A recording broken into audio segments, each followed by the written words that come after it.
अस्सलाम वालेकुम viewers, welcome to daily success by K. इस वीडियो का टॉपिक है writ jurisdiction of high court under article 199। अच्छा, आप पास पेपर उठा के आप देखेंगे ना, तो ये टॉपिक तो तकरीबन हर साल पूछा गया है, तो इसको बहुत अच्छे से प्रिपेयर करिएगा। बहुत इजी टॉपिक है इंशाल्लाह। इंतहाई इजी वर्डिंग के अंदर नोट्स भी इसके तैयार हैं और आपको बहुत आसानी से इसकी समझ भी आ जाएगी। ठीक है, तो मैं आपको ये टॉपिक पढ़ा रही हूँ, तो अपने साथ अपने नोट्स खुद प्रिपेयर करिएगा।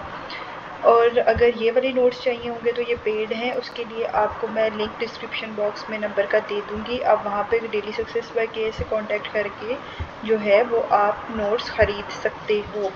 अच्छा, सबसे पहले है जी आउटलाइन। आउटलाइन के अंदर हमेशा की तरह हमने इंट्रोडक्शन डिस्कस करना है, देन हम देखेंगे कि ये रेट्स जो हम बात कर रहे हैं, इंट्रो में तो हम देखें कि रेट होती क्या है। ठीक है, और फिर उसके बाद हम इसकी टाइप्स पढ़ेंगे। ठीक है, जो डिफरेंट इसकी टाइप्स हैं हम उनको पढ़ेंगे।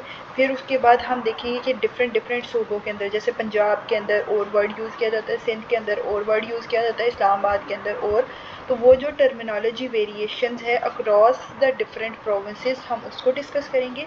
देन हम इसके बारे में एक हेडिंग देंगे, फोर्थ हेडिंग होगी हमारी, होगी हिस्ट्री ऑफ रिट जुरिस्डिक्शन। फिर उसके बाद आपकी टाइप्स ऑफ रिट है, उसकी मैंने डिफरेंट एग्जांपल्स लिखी हैं। आप इन एग्जांपल्स को ऊपर जहाँ पे हम टाइप्स ऑफ रिट लिखेंगे वहाँ पर लिख सकते हो। ठीक है, और अगर अलग से आप इसकी आउटलाइन बनाना चाह रहे हो तो अलग से आउटलाइन बना सकते हो। फिर हम आ जाएंगे हमारे आर्टिकल 199 1973 कॉन्स्टिट्यूशन के अंदर, ये किस तरह से लिखा गया है, इसकी डिफरेंट क्लॉजेज जो हैं, क्लासेस के जो सब सेक्शंस हैं उनको हम डिस्कस करेंगे। ये वही हैं जो हमने ऊपर टाइप्स पढ़ी है ना, तो हम बस देखेंगे कि कॉन्स्टिट्यूशन ऑफ पाकिस्तान के अंदर ये आर्टिकल किस तरह से मेंशन है, कौन कौन सी वर्डिंग है, फिर उसी तरह से हम पेपर के अंदर भी लिखेंगे। ठीक है, और फिर उसके बाद हमारी 7th हेडिंग होगी who can file a writ. अब हमने जो डिफरेंट टाइप्स पढ़ी होंगी रिट की, हम देखेंगे कौन सा ऐसा बंदा है जो रिट फाइल कर सकता है। फिर आप उसके बाद क्लॉजेस के अंदर आ जाओगे, जो आर्टिकल 199 के अंदर क्लास 1, क्लास 2, क्लास 3, 4, 5, और फिर उसके बाद हम सेक्शन 140 491 CRPC हम इसको डिस्कस करेंगे, क्योंकि जहाँ पर भी आर्टिकल 199 की बात होती है ना, तो ये सेक्शन तकरीबन इससे मिलता जुलता है, तो हम इसको हमेशा साथ ही डिस्कस करते हैं और साथ ही हम पढ़ते हैं। तो कौन कौन सी चीज़ें हैं जो अभी तक आपने इसके अंदर डिस्कस की, जो आपको एक ओवरव्यू पता होना चाहिए इस टॉपिक का, कि आपने इंट्रो पढ़ना है, आपकी इसकी टाइप्स पढ़नी है, आपने टर्मिनोलॉजी देखनी है, आपने हिस्ट्री देखनी है। देन आप आ जाएगी कि 199 आर्टिकल के अंदर, मतलब 199 आर्टिकल 1973 के कॉन्स्टिट्यूशन के अंदर किस तरह से मेंशन है, आप वो देखोगे। फिर आप देखोगे कि कौन सा ऐसा बंदा है जो कि रिट फाइल कर सकता है। ठीक है, और देन एट द एंड आप क्लासेस देखोगे, क्लासेस के बाद आप कंक्लूजन देखोगे। इस तरह से आपको आउटलाइन की एक स्ट्रक्चर पता हो, इस तरह से अगर आपको आउटलाइन याद हो तो इजीली आप अपना सवाल जो है वो अटेम्प्ट कर सकते हैं। तो कोई आपको सवाल बोलने का जो है वो तुक ही नहीं बनती, आप इंशाल्लाह चीज़ों को याद रखेंगे। सबसे पहले है जी writ jurisdiction of high court under article 199। Introduction हम देख लेते हैं। सबसे पहले हम अगर अपने कॉन्स्टिट्यूशन की बात करें, कॉन्स्टिट्यूशन ऑफ पाकिस्तान, तो वो हर सिटीज़न को डिफरेंट फिर उसके जो फंडामेंटल राइट्स हैं वो प्रोवाइड करता है। जब ये राइट्स, कोई भी राइट, फंडामेंटल आपका राइट कोई भी बंदा वायलेट करता है, तो आप फिर कोर्ट की तरफ रजू करते हो, आप स्टेट और उसके इंस्टीट्यूशंस की तरफ रजू करते हो, उनसे आप उनको जो है वो रिट्स के थ्रू आप रिलीफ फाइंड करने की कोशिश करते हो कि हमें इस आर्टिकल के अंडर इस बंदे ने ये तरह से हमारा ये फंडामेंटल राइट जो है वो वायलेट किया है। तो फिर जो है वो कोर्ट एक्शन लेती है ताकि आपको इंसाफ प्रोवाइड किया जाए। ये आपने इंट्रोडक्शन के अंदर लिखना है, बिल्कुल सिंपल। पहले आप बताओगे कि कॉन्स्टिट्यूशन आपके फंडामेंटल राइट्स को प्रोटेक्ट करता है, उसके बाद आप दूसरे नंबर पे बताओगे कि अगर कोई भी बंदा वो आपके जो राइट्स है उसको वायलेट करता है तो आप कोर्ट की तरफ जो है वो रजू करते हो। और फिर आर्टिकल अंडर 199 के अंडर आप रिट्स दायर करते हो और फिर आपको जो है वो इंसाफ प्रोवाइड किया जाता है। कोर्ट फिर जो है वो जुडिशियल रिव्यू होता है और फिर उसके बाद जो है कोर्ट्स आपको जस्टिस प्रोवाइड करती हैं। ये 3-4 बातें इसी तरह आपने पॉइंट्स अपने जहन में रख लेने हैं कि ये पॉइंट है जो मैंने इस हेडिंग के अंदर जो है वो लिखना है, फिर आपको इजीली ये वाला सेक्शन आपका प्रिपेयर हो जाएगा। उसके बाद आगे आ जाता है टाइप्स ऑफ रिट्स। अब मैंने इसकी 2 डिफरेंट आउटलाइंस बनाई हुई हैं, रिट्स की टाइप और उसके बाद इसकी एग्जांपल्स। आप चाहो तो इसके अंदर ही इसको लिख के एग्जांपल्स लिख लो या फिर आप अलग भी कर सकते हो, ये आपके ऊपर डिपेंड करता है। सबसे पहली टाइप है जी हेबियस कार्पस। यानी हेबियस कार्पस का मतलब है कि अगर किसी पर्सन को अनलॉफुली आपने पकड़ लिया है तो फिर आप ये रिट दायर कर सकते हो कि उसको प्रॉपर ड्यू प्रोसेस नहीं हुआ और उस बंदे को पकड़ा है तो उसको आज़ाद किया जाए। तो इस तरह से आप उसको बचा सकते हो हेबियस कार्पस के थ्रू। मैंडामेंस होता है, मैंडामेंस वर्ड ही आपको ये बता रहा है कि किसी भी पब्लिक अथॉरिटी को कंपेल करना, फोर्स करना कि आप ये काम करो। हेबियस कार्पस मतलब आपका कोई दोस्त है, उसको पुलिस ने पकड़ लिया है बगैर किसी सबूत के और फिर पकड़ के 24 घंटे के बाद उसने जो है वो उसको मजिस्ट्रेट के सामने जो है वो पेश नहीं किया, तो आप इसके ऊपर की रिट दायर कर सकते हो और उसको रिलीज़ करने की रिट जो है वो दायर कर सकते हो। ठीक है। मैंडामेंस ये होता है कि आप किसी पब्लिक अथॉरिटी को कंपेल करते हो कि वो अपनी ड्यूटी परफॉर्म करे। जैसे आपके पास लीगल एलिजिबिलिटी है कि आपको लाइसेंस प्रोवाइड किया जाए और आपने हर चीज़ वो उनको प्रोवाइड कर दी है लेकिन वो फिर भी आपको लाइसेंस इशू नहीं कर रहे, तो इस केस के अंदर आप रिट दायर कर सकते हो और फिर वो पब्लिक अथॉरिटी को कंपेल कर सकते हो कि आपको वो लाइसेंस प्रोवाइड करे।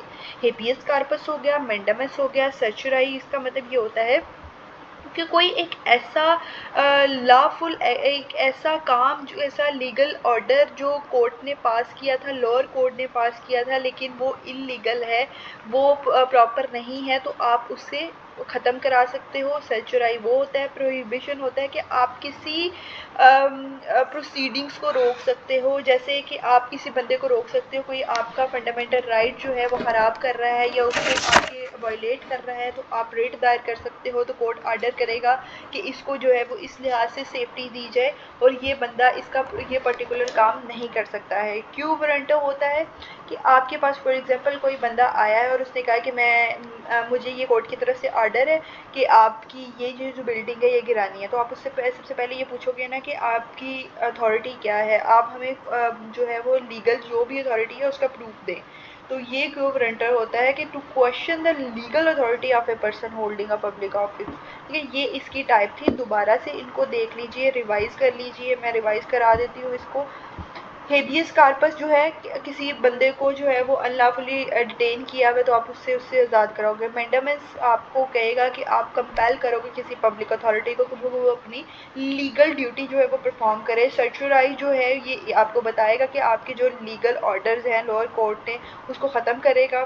प्रोहिबिशन जो है वो आपके पास to stop proceeding that are beyond the legal jurisdiction, कि कोई काम चल रहा है और आप कोर्ट की रिट के थ्रू उस काम को रुकवा दो। क्यो वारंटो ये होता है कि आप किसी पर्सन की लीगल अथॉरिटी को क्वेश्चन करो। ये था आपके पास। दूसरा, टर्मिनोलॉजीज़ की अगर हम बात करें तो डिफरेंट टर्मिनोलॉजीज़ यूज़ होती हैं। जैसे पंजाब और सिंध हाई कोर्ट के अंदर इसको रिट पिटीशन कहते हैं। पंजाब, इस्लामाबाद और बलूचिस्तान हाई कोर्ट के अंदर इसको कॉन्स्टिट्यूशनल पिटीशन भी कहते हैं। तो ये डिफरेंट इसकी जो है वो टर्मिनोलॉजीज़, डिफरेंट वर्ड्स यूज़ होते हैं। अभी तक आपका क्या क्या कवर हो गया? अभी तक आपका एक इंट्रो कवर हो गया है, दूसरा आपकी टाइप्स कवर हो गई हैं, तीसरा आपकी टर्मिनोलॉजीज़ कवर हो गई हैं। अब हमारी बात आ जाएगी हिस्ट्री के ऊपर। हिस्ट्री के अंदर मैं आपको ये आप नोट्स के अंदर पढ़ लीजिएगा, मैं आपको एक छोटा सा ओवरव्यू दे देती हूँ ताकि आपको समझ आ जाए। 1935 का कॉन्स्टिट्यूशन, पहले हमारे पास Indian government of India act, हम इसी को जो है वो फॉलो करते थे जब हमारे पास कॉन्स्टिट्यूशन नहीं था। तो इसके अंदर कोई भी वर्ड नहीं था, रिट्स का वर्ड नहीं था, कोई भी फंडामेंटल राइट्स इस तरह से प्रोवाइड नहीं किए गए थे। फिर हमारा पहला कॉन्स्टिट्यूशन बना 1956। इसके अंदर पहली बार जो है वो लीगल लेटन वर्ड्स यूज़ किए गए, जो हेबियस कार्पस, मैंडामस, आप इनको देखोगे ना कॉन्स्टिट्यूशन पकड़ के तो इस तरह से आपको ये वर्ड्स नहीं दिखेंगे। लेकिन 1956 का जो कॉन्स्टिट्यूशन था इसके अंदर प्रॉपर बाकायदा यही वर्ड्स लिखे गए थे और फिर इन वर्ड्स को ऐड किया गया था कॉन्स्टिट्यूशन। जब अमेंडमेंट हुई और हमारे पास नया कॉन्स्टिट्यूशन आया 1962 वाला, तो इसके अंदर जो है वो हमने अब ये सारे टर्म्स और ये जो मैंडामस और प्रोहिबिशन, हेबियस कार्पस, ये सारे इंक्लूड हैं, लेकिन इनके as such Latin word include नहीं है। इनका जो जो मीनिंग्स हैं वो सारे इंक्लूड है, इस तरह से इंक्लूड नहीं है हिस्ट्री के अंदर। आपने ये जो है 3-4 बातें, अब आप चाहो तो ये लिख दो, आप चाहो तो इसको अपनी वर्डिंग के अंदर लिख लो। अब ये टाइप्स है, एग्जाम्पल्स हैं, एग्जाम्पल्स आप पढ़ लीजिएगा, कोई इतना मुश्किल वाली बात नहीं है, ठीक है। आप इसको बाद में रीड आउट कर लीजिएगा जब आप नोट्स खरीदेंगे। हम आ जाते हैं आर्टिकल 199 ऑफ द कॉन्स्टिट्यूशन 1973। अब ये सारी बातें जो अगर आपको ऊपर समझ आ गई हैं ना, ये दोबारा से सारी बातें वही हैं, बस हम इसको डिस्कस इस तरह से करेंगे कि ये जो चीज़ें हैं ये हमारे कॉन्स्टिट्यूशन के अंदर किस तरह से प्रेजेंट है, कॉन्स्टिट्यूशन के अंदर क्या बात लिखी हुई है। हमने बात की है ना कि मैंडामस, प्रोहिबिशन, ये हेबियस कार्पस, इस तरह के वर्ड यूज़ नहीं हुए हुए हैं। फिर क्या लिखा गया है, किस तरह से लिखा गया है, कौन सी क्लासेस हैं, ये अब हम पढ़ने के लिए जा रहे हैं। थोड़ा सा मुश्किल है, लेकिन इसको सिर्फ आपने याद रखना है, बाकी कॉन्सेप्ट इसका वही है जो आप ऑलरेडी पढ़ चुके हो। क्लास 1A का सेक्शन आई के अंदर अगर हम बात करें, preventing illegal action, forcing legal duty. अब देखो, फोर्सिंग लीगल ड्यूटी, हम किसी लीगल अथॉरिटी को ये फोर्स कर रहे थे कि वो अपनी ड्यूटी करे, ये हम कहाँ पे बात कर रहे थे, ये हम मैंडामस के अंदर बात कर रहे थे, प्रोहिबिशन रिट्स के अंदर बात कर रहे थे, ठीक है।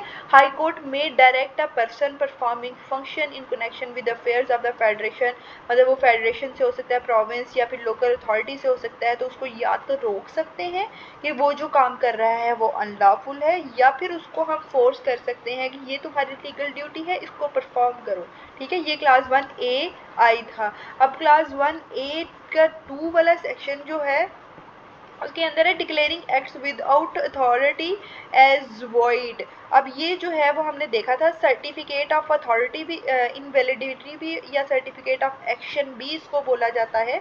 तो इसके अंदर यही है कि आप कोई भी एक्ट हो रहा है, किसी लॉफुल अथॉरिटी, किसी लॉ के अकॉर्डिंगली कोई काम हुआ है और वो जो है लॉ के अकॉर्डिंग काम नहीं हो रहा है, तो आप उस काम को डिक्लेयर कर सकते हो as void, null and void, कि ये लॉ के अंदर मौजूद ही नहीं है, आपको पीछे लॉफुल अथॉरिटी की तरफ से ऑर्डर ही नहीं है, तो आप ये काम नहीं कर सकते हो, ठीक है। एग्जाम्पल वही आपने ज़हन में रखनी है कि आपके दोस्त को पकड़ लिया ड्यू प्रोसेस के बगैर, तो फिर आप रिट दायर कर सकते हो।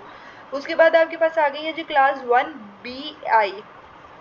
बी वाला सेक्शन आ गया, इसके अंदर प्रोटेक्शन फ्रॉम अनलॉफुल डिटेंशन, ठीक है, हेबियस कार्पस से रिलेटेड हो गया। B2 के अंदर जो है वो क्या है, challenge to the public office authority. अब आपने ये वर्ड्स याद करने हैं, challenge to the public office, protection for unlawful detention, क्योंकि ये कॉन्स्टिट्यूशन के अंदर इस तरह लिखे गए हैं ना, कॉन्सेप्ट तो आपका ऑलरेडी ऊपर ही क्लियर है, आपने ये चीज़ें बस इनको याद रखना है कि किस तरह से लिखनी है, ठीक है। Protection of fundamental right class 1C कि अगर आपके सारे कोई भी फंडामेंटल राइट कहीं से भी वायलेट हो रहा है तो आप कोर्ट की तरफ रजू कर सकते हो, आप रिट दायर कर सकते हो। उसके बाद है who can file a writ, कौन सा ऐसा बंदा है जो रिट फाइल कर सकता है। पहला तो हेबियस कार्पस, और अगर को फ्रंटो में कोई भी बंदा जो है वो रिट, मतलब उसका कोई जानने वाला हो सकता है, कोई स्ट्रेंजर हो सकता है, वो हाई कोर्ट के अंदर रिट दायर कर सकता है। जबकि मैंडामस, सर्चुराई और प्रोहिबिशन के केस के अंदर सिर्फ अग्रीव्ड पार्टी जिसके राइट्स इफेक्ट हुए हैं, सिर्फ वही बंदा जाके जो है वो रिट फाइल कर सकता है, ठीक है। अब आपकी क्लॉजेस की बात आ जाती है। Clause 1A no so motto by high court, यानी हाई कोर्ट जो है वो तब 26 अमेंडमेंट के बाद ये हुआ था कि जो है वो हाई कोर्ट खुद जो है वो नोटिस नहीं लेगी जब तक कि पटिशन दायर नहीं की जाएगी, हाई कोर्ट नोटिस नहीं लेगी, ठीक है। फिर है clause 2 right to move to high court can not be barred, आप किसी से भी उसका ये राइट नहीं छीन सकते कि वो हाई कोर्ट की तरफ रजू करे। फॉर एग्जांपल आपके पास ये राइट है कि आप जब चाहो, आपका कोई राइट वायलेट हुआ है तो आप हाई कोर्ट पे जाके रिट दायर कर सकते हो, पिटीशन दायर कर सकते हो। अगर मैं आपको ये रोकूं तो मैं इलीगल काम कर रही हूँ, मेरे पास ये अथॉरिटी नहीं है कि मैं आपको रोक सकूँ। Clause 3 condition for interim order, ये स्टे ऑर्डर जो होते हैं ना, इनको बेसिकली होता ये है कि जब तक सामने वाले की बात ना सुनी जाए ना, तो वो ये दिए नहीं जाते स्टे ऑर्डर्स, ठीक है। स्टे ऑर्डर हमेशा तब दिए जाते हैं जब आप सामने वाले की बात सुनो, हाँ, कुछ केसेस ऐसे होते हैं कि कोई बहुत इमरजेंसी है, अर्जेंसी है, उस केस के अंदर ये दायर कर दिए जाते हैं, लेकिन इनकी टाइम लिमिट्स होती है। 6 मंथ के बाद अगर आप सामने वाले की बात सुने के बगैर अगर आप स्टे ऑर्डर दे देते हो, तो 6 महीने के बाद ऑटोमेटिकली वो जो स्टे ऑर्डर है वो ख़त्म हो जाता है।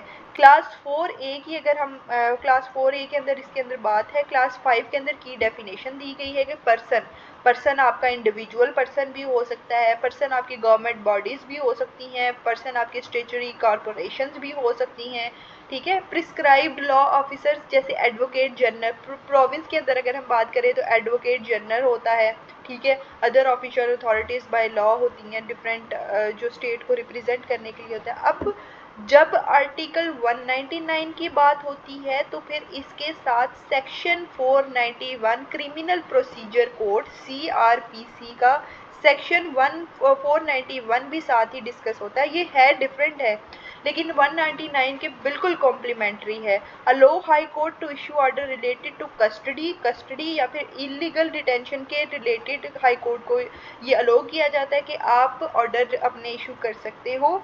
ये जो है बेसिकली हेबियस कार्पस के मैटर्स होते हैं ना, जो जिसके अंदर अनलॉफुल डिटेंशन की होती है, उसके अंदर ना इमीडिएट रिलीफ के लिए भी ये जो है वो ऑर्डर्स यूज़ किए जाते हैं। जैसे स्पेशली इनको यूज़ किया जाता है फैमिली कस्टडी केसेस के अंदर, जैसे कि चाइल्ड स्नैचिंग हो गया, ठीक है। इस तरह के डोमेस्टिक केसेस डिफरेंट हों तो फिर उसके अंदर। बाकी ये आपका कंक्लूजन है, बिल्कुल ईजी, वैसे ही जो चीज़ें आपने ऊपर पढ़ी हैं आप वही लिखोगे। दोबारा से मैं आपको आउटलाइन डिस्कस करा रही हूँ, तो ये अब आपकी रिवीजन है, ठीक है। सबसे पहले इंट्रो हो गया। इंट्रो के अंदर आपने रिट क्या होती है, रिट कब फाइल कर सकते हैं, किस तरह से आपको कॉन्स्टिट्यूशन प्रोटेक्ट करता है, इस तरह की आपने बातें करनी है। देन टाइप्स के अंदर आ जाना है, habeas corpus, mandamus, certiorari, prohibition, quo warranto, और आपने साथ ही इनकी एग्जांपल्स लिख देनी है।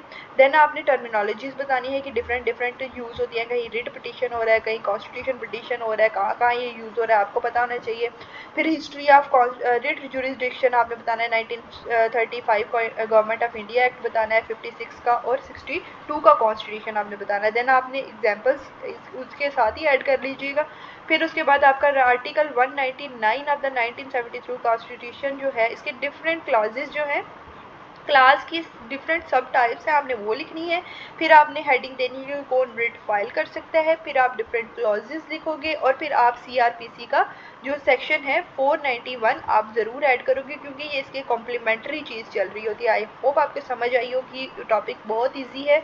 बस ये है कि इसको एक तरीके से करना चाहिए ताकि आपको ईजीली ये सवाल याद रहे। बाकी ये सवाल बहुत ईजी है। नोट्स आपको मैं लेने होंगे तो आपने नीचे जो नंबर दिया गया होगा उस पर कॉन्टैक्ट करके आप नोट्स खरीद सकते हैं। But at the end of the session जिसमें आपके ये सारे लेक्चर्स कंप्लीट हो जाएंगे, फिर इंशाल्लाह आपके 23 तक मैं ये लेक्चर कंप्लीट कर दूँगी। अपना बहुत सा ख्याल रखें। अल्लाह हाफिज़।